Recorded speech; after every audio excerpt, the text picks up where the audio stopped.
महादेवीसाठी ग्रामस्थ आक्रमक।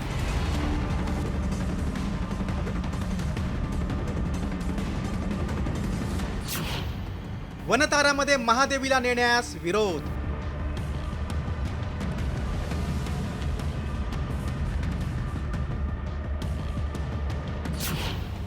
हत्तीणीसाठीचा संघर्ष कधी थांबणार?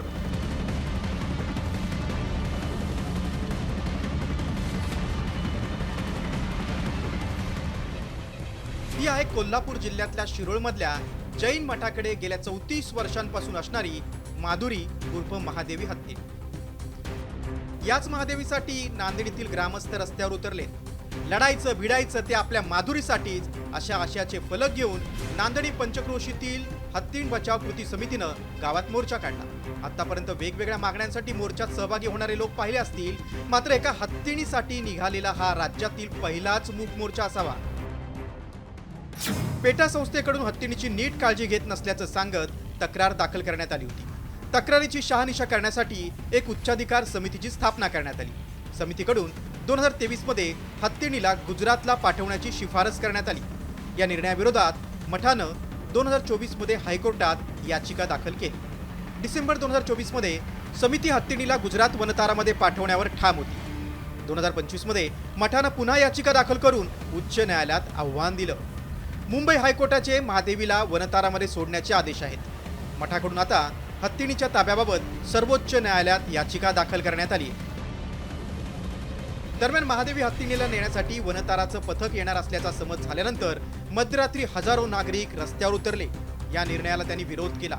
मुळात नांदेडी येथील मठाला 1300 वर्षांचा वारसा आहे। गेल्या अनेक वर्षांपासून मठात येणाऱ्या भाविकांसाठी महादेवी पूजनीय आहे।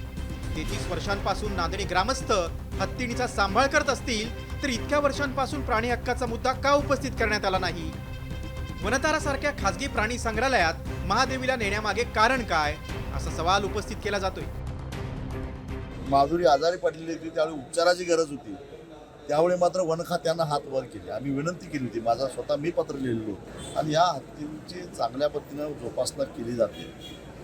असं असताना कुणाला तरी प्रशिक्षित हत्ती पाहिजे आणि तो सजासजी मिळत नाही म्हटल्यानंतर कायद्याचा धाक दपटशा दाखवून ही जी गेल्या अनेक वर्षाची परंपरा आहे ती परंपरा तोडून अधिकाराचा सत्तेचा वापर करून हत्तीला घेऊन जाणं हे बरोबर नाही आहे। प्राणी हक्काचा आणि धार्मिक विधीसाठी हत्तीच्या वापराचा हा संघर्ष असल्याचं सांगून मुंबई हायकोर्टानं हा निर्णय दिलाय।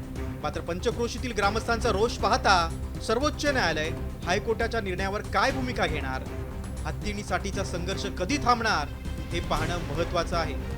ब्युरो रिपोर्ट, साम टीव्ही न्यूज। आता isakal.com आहे देशातील नंबर 1 ची मराठी न्यूज वेबसाईट। प्रत्येक अपडेटसाठी isakal.com ला नक्की भेट द्या।